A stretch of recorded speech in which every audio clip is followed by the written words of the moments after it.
చేశారు సార్. ఇప్పుడు ఏమొచ్చి టీడీపీకి వచ్చి మళ్ళీ అదే ఎంపీపీ టీడీపీకి వచ్చిన వెంటనే నా మీద వేటు మొదలు పెట్టారండి.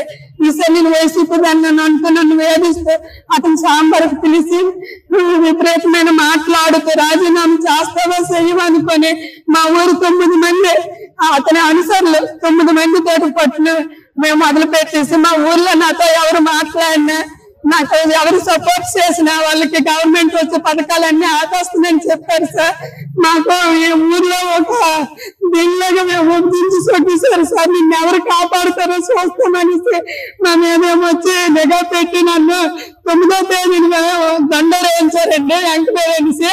10వ తేదీన వచ్చేసరికి ఆ ఎంక్వైరీ పిటిషన్ దారిలో ఆ 9 మంది అతను అనుసరితోటే పోలీసులు పెట్టి మరి ఒక రూమ్ లో ఎంక్వైరీ జరిపించేసి నాకేమొచ్చి 11వ తేదీ అయ్యేసరికి 10వ తేదీ జరిపించి 11వ తేదీకి నాకేమొచ్చి సస్పెండ్ ఆర్డర్ ఇచ్చేసి విధులను తొలగించామని కొత్త ఆయన దగ్గర ఒక 5 లక్షలు తీసుకొని పోస్టింగ్ వేసేస్తున్నారు సార్.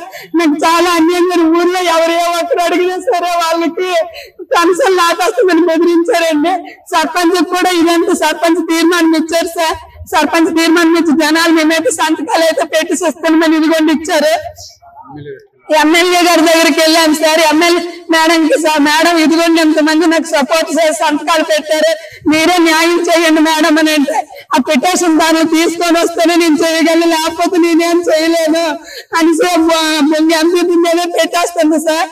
ఈ ఎంపీ వైసీపీ టైంలో నుండి నాకు నైట్ పూట ఫోన్లు మాము చేసి వాళ్ళు సార్ ఇబ్బంది పెట్టి వాళ్ళు అతనికి ఇదాము లేదనేసి ఇప్పుడే నా మీద కక్ష తీర్చుకుంటున్నాడు సార్. ఎవరు ఇది అవ్వకుండా ఊర్లో నేను తలెత్తుకొని తిరగలేకపోతున్నాను సార్. నాకు ఒక పోలియో చెల్లి ఉంది, ఒక అత్తయ్య ఉంది ముసలావిడ, మాకు తల్లిదండ్రులు ఎవరు లేరు, నేను మా ఆయన 2 పిల్లలు వాళ్ళు పెట్టుకొని ఉంటున్నాను సార్. దానికి పట్టుకొని ఎక్కడికి నేను వెళ్ళలేమనుకుని ఆవిడ దగ్గర ప్రాధాన్యపడినా కూడా ఎవరో ఆ పాపను పోలియో పాపను తీసుకుని వెళ్ళి మేము కనీసం ఇవ్వలేమని అన్నా నేను మాకు అద్దెకి ఎవరైనా ప్రాధాన్యపడినా సరే నేనేం మాట్లాడలేను. వాళ్ళ దగ్గరికి వెళ్ళి ఆడుతాను సార్. నాకు ఎవరు న్యాయం చేస్తారు సార్? నేను ఇప్పుడు పోలియో పిల్లలు పట్టుకొని ముసలి అత్తను పట్టుకుని 2 పిల్లలతో 10 సంవత్సరాల నుండి చేసిన పోస్ట్ నీకు ఎవరు కాపాడుతాడో నేను తీసేస్తాను అంటున్నాడు సార్.